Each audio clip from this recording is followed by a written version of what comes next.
Hello again, guys. Nick from the Factory 5 Tech Support team here, just showing our base side exhaust.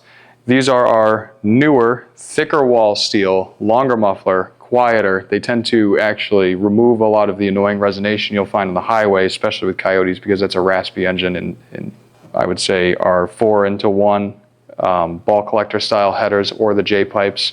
They are retrofittable onto previous generation kits 1 through 3 if you have the correct hardware. What's shown here is actually for the Mark V. These are a bare, mild steel. They're designed to fit any one of our Roadsters as long as the hardware is correct.